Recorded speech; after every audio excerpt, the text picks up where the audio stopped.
May Day వారోత్సవాలను పురస్కరించుకొని విశాఖ జిల్లా జగదాంబలోని CITU కార్యాలయంలో పోస్టర్ల ఆవిష్కరణ కార్యక్రమం నిర్వహించారు. ఈ సందర్భంగా సిఐటియు జిల్లా ప్రధాన కార్యదర్శి ఆర్కేఎస్వి కుమార్ మాట్లాడుతూ కార్మికుల హక్కులను హరించే లేబర్ కోడ్లను తక్షణమే రద్దు చేయాలని మరియు కనీస వేతనం 26,000 రూపాయలు అమలు చేయాలని డిమాండ్ చేశారు. మే 1వ తేదీ నుండి వారం రోజుల పాటు జిల్లా వ్యాప్తంగా క్రీడా మరియు సాంస్కృతిక కార్యక్రమాలు నిర్వహిస్తామని కార్మిక లోకం పెద్ద ఎత్తున పాల్గొనాలని పిలుపునిచ్చారు. 7వ తారీఖు వరకు విశాఖ నగరంలో ఉన్నటువంటి అన్ని జోన్స్ లోను కార్మికుల పని ప్రదేశాల్లోనూ నివాస ప్రాంతాల్లోనూ కూడా మేడే వారోత్సవాలు జరపాలి. ఈ వారోత్సవాలు కూడా సాంస్కృతిక కార్యక్రమాలతో నడపాలని చెప్పి అభిప్రాయపడడం జరిగింది. అందులో భాగంగా ఇప్పటికే స్టీల్ ప్లాంట్ కానీ ఇతర షిప్ యార్డ్ కానీ బిహెచ్ఎల్ కానీ ఇటువంటి అనేక ప్రభుత్వ రంగ పరిశ్రమల్లో కార్మికులకి ఆటల పోటీలు, డాన్సులు, కళారూపాలు, ప్రదర్శనలు ఇవన్నీ కూడా నిర్వహిస్తున్నాం. అసంఘటిత రంగ కార్మికుల్లో కూడా ఆటల పోటీలు, క్రీడలు ఇటువంటివన్నీ కూడా నిర్వహించి మేడే రోజు బహుమతి ప్రధానోత్సవం చేయాలని చెప్పి అనుకుంటున్నాం. అలాగే కార్మికులు అత్యధిక మంది నివాసం ఉంటున్న ప్రాంతంలో 1వ తారీఖు సాయంత్రం నుంచి 7వ తారీఖు సాయంత్రం వరకు అన్ని ప్రాంతాల్లోనూ కూడా నివాస ప్రాంతాల్లో మేడే సభలు నిర్వహించాలని చెప్పేసి భావించడం జరిగింది. ఈ మేడేని ఒక పండగలాగా చేయాలి అని చెప్పేసి కూడా నిర్ణయించడం జరిగింది. ఎక్కడికక్కడ అన్ని ప్రాంతాల్లోనూ పరిశ్రమల వద్ద కూడా మేడే జెండాలు ఎగరేసి ప్రదర్శనలు జరుగుతాయి. జిల్లా సెంటర్ లో జరిగే ప్రదర్శన జగదాంబ నుంచి జీవీఎంసీ వరకు భారీ ర్యాలీ జరుగుతుంది. వందలాది మంది కార్మికులు ఈ ప్రదర్శనలో పాల్గొంటారు. కాబట్టి ఆ ప్రదర్శన అందరినీ కూడా పాల్గొవాలని చెప్పి విస్తృతంగా కార్మిక వర్గం యావత్ మంది మేడే ఉత్సవాల్లో పాల్గొవాలని చెప్పి మీ ద్వారా విజ్ఞప్తి చేస్తున్నాం. ముఖ్యంగా ఈ కాలంలో చూసుకున్నప్పుడు చంద్రబాబు నాయుడు అధికారంలోకి వచ్చిన ఈ 2 ఏళ్ల కాలంలోనూ కార్మికుల మీద విపరీతమైన పరిభారం మోపుతూ ఉన్నాడు. కార్మికులను నష్టం చేసి అనేక చర్యలు తీసుకుంటూ ఉన్నారు. ఈ 2 ఏళ్ల కాలంలో చూసుకున్నట్టయితే గత ప్రభుత్వం ఏదైతే హామీలు ఇచ్చి అమలు చేయలేదో ఆ హామీలన్నీ మేము అమలు చేస్తాం. అసంఘటిత రంగంలో పనిచేస్తున్న కార్మికులకి కనీస వేతనాలు అమలు చేస్తా ఉన్నారు.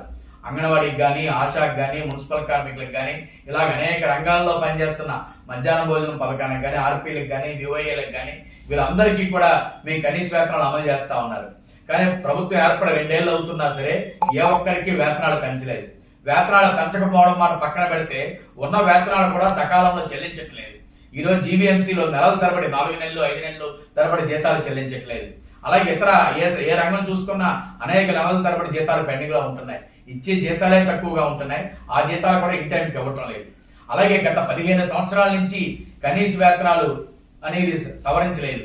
అంటే ప్రతి 2 ఏళ్ళకి ఒకసారి సవరించాల్సింది గత 15 ఏళ్ల నుంచి కనీస వేతనాలు మార్చకపోవడం వల్ల కార్మికుల తాలూకా నిజ వేతనాలు రోజు రోజుకు పడిపోయి ధరలు విపరీతంగా పెరుగుతున్నాయి. కాబట్టి కనీస వేతనాలు వెంటనే 26,000 చేస్తూ అమలు చేయాలని చెప్పి డిమాండ్ చేస్తూ ఉన్నాం.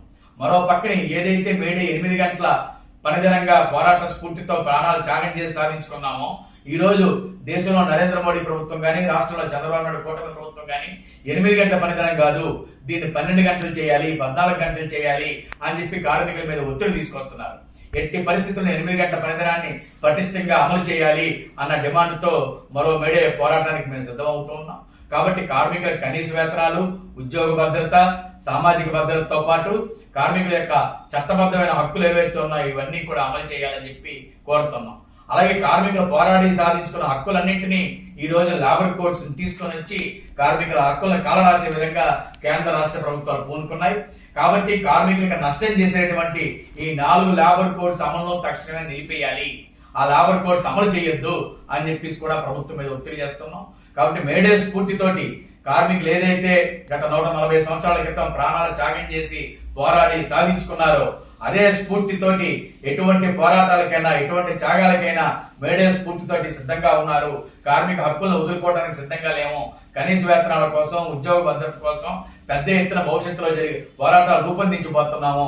మేడే స్ఫూర్తితో జరిగే పోరాటాల్లో కార్మిక వర్గం పెద్ద ఎత్తున పాల్గొని జయప్రదం చేయాలని మీ ద్వారా విజ్ఞప్తి చేస్తా ఉన్నాం.